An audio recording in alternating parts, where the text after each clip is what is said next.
O senhor criticou a decisão do Boulos de adotar uma postura paz e amor no primeiro turno em São Paulo, e agora reforçou com uma posição de que acha que a esquerda tem que fincar um pouco mais suas raízes na própria esquerda, em vez de necessariamente mudar a sua política mirando mais no centro.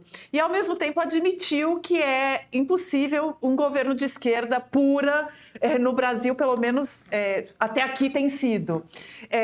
Eu queria entender um pouquinho melhor essa equação, porque eu já ouvi esse tipo de argumento, né? O próprio Vladimir Safatli fala muito isso, e há outros campos da esquerda que a Gleisi também, Hoffmann do PT, costuma dizer isso e falar muito do papel do partido na frente ampla de puxar o governo Lula para a esquerda, e outros campos da esquerda argumentam que se a esquerda não fizer esse movimento, ela vai sendo sufocada por uma tendência, na verdade, talvez por uma tradição brasileira de centro-direita para lá, né? Então, assim, a gente olha o resultado das eleições, o grande vitorioso sendo o Kassab, e ele hoje estando muito mais próximo do Tarcísio do que do Lula, embora tenha ministros no governo Lula, a gente sabe que ele, bom leitor da política eleitoral que ele é e partidária, ele está entendendo que a tendência para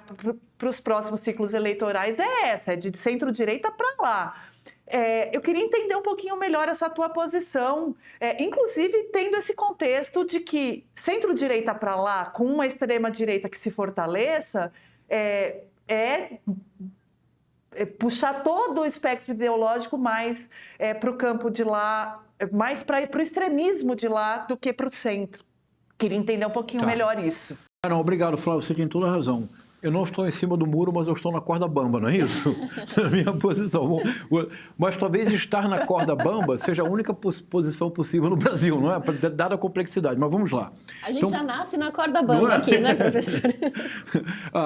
O que eu me referi ao Guilherme Boulos é que me parece que no primeiro turno a campanha do Guilherme Boulos esteve muito engessada, muito de terno e gravata, ao contrário da campanha de 2020, quando a campanha do Guilherme Boulos foi a primeira campanha de esquerda realmente criativa nas redes sociais. Tinha até aquela espécie de reality show para provar que ele, de fato, morava na periferia de São Paulo. E nessa campanha, o Guilherme Boulos parecia ter absoluta certeza de que chegaria no segundo turno, essa parecia ser a premissa, e, portanto, ele já construía um discurso para o segundo turno. Mas ele estava no primeiro turno. E, por um pouco, ele não foi derrotado pelo Paulo Marçal. Foi nesse sentido, então, Flávia, me parece que é como se ele tivesse trazido para o primeiro turno a estratégia do segundo, partindo do pressuposto de que necessariamente ele estaria no segundo turno. Isso me parece que foi um equívoco político que quase causou a derrota do Guilherme Boulos em São Paulo, no primeiro turno.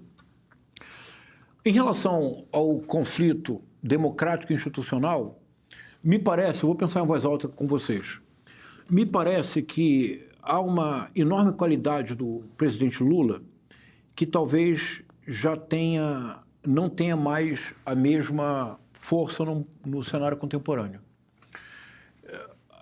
O presidente Lula sempre foi um excepcional negociador e sempre teve uma grande capacidade de fazer, Flávio, o que você sugeriu, de reunir as pessoas em torno da mesa. Aliás, dizia um filósofo francês, o Gilles Deleuze, que a única mesa na qual as pessoas deveriam conversar é uma mesa redonda, para que as ideias sempre continuem circulando.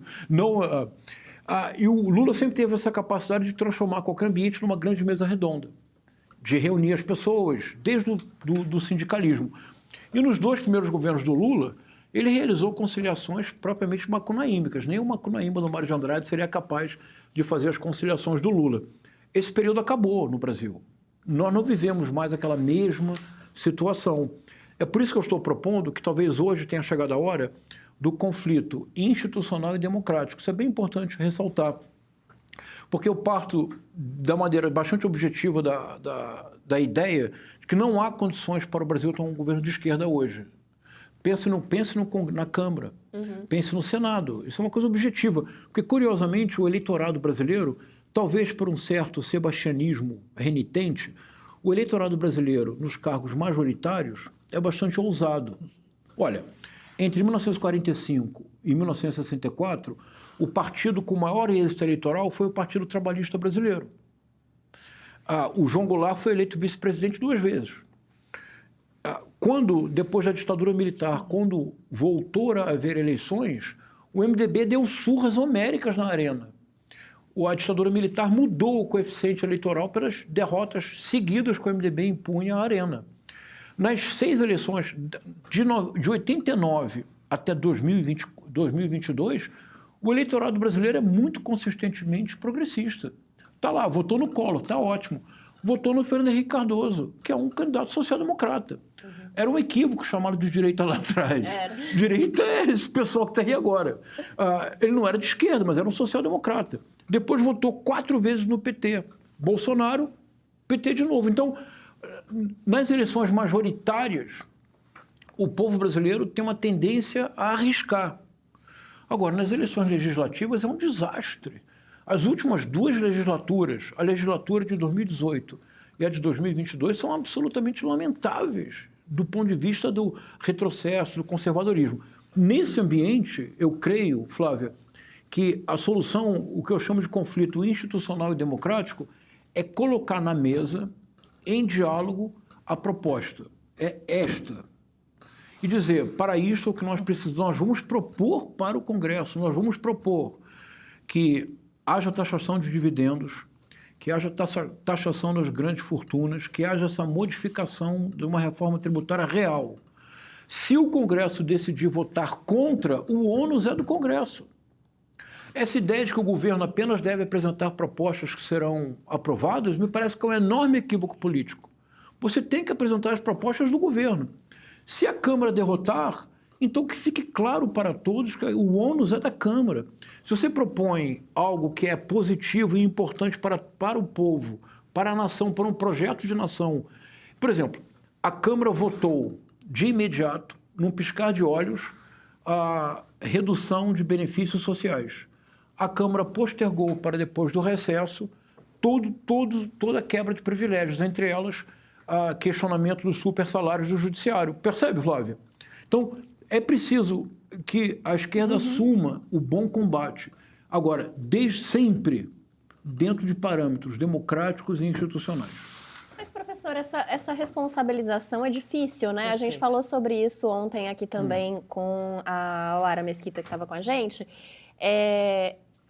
Todo o ônus e o bônus nesse sistema em que a gente vive no Brasil, né, nesse sistema presidencialista, ele acaba recaindo sobre o executivo. Então, ontem, por exemplo, a gente falava a respeito das emendas parlamentares, que é uma coisa que a população vê como deveria mesmo, assim, com maus olhos. É um dinheiro que a gente sabe de onde vem, mas não tá vendo para onde vai. E há uma dificuldade de responsabilização do judiciário por querer gastar esse dinheiro sem lastro dessa maneira. Mas isso não pega no legislativo, né? Acaba pegando para o executivo. Então, essas pautas também, de repente, o governo faz um projeto ali, que é um projeto muito bonito, parabéns, e não passa. Quem vai ser responsabilizado por isso, no final das contas, eleitoralmente, claro, que é o que importa, é o executivo, né? Claro. É verdade. Aí nós voltaríamos àquela questão da comunicação. Aqui eu acho que seria muito importante um tipo de comunicação direta com a população. Porque, digamos uma coisa aqui, para terminar em chave polêmica... Podemos falar tudo o que quisermos sobre Jair Messias Bolsonaro, e devemos. Mas nós temos que reconhecer, por uma questão de honestidade intelectual, que o Jair Messias Bolsonaro nunca se afastou da sua base, sempre se manteve muito próximo à sua base. Essa é uma lição importante. Não basta ter a base para chegar ao poder. Chegando ao poder, é indispensável manter um contato permanente com a base. Isso eu tenho a impressão que o governo tem falhado.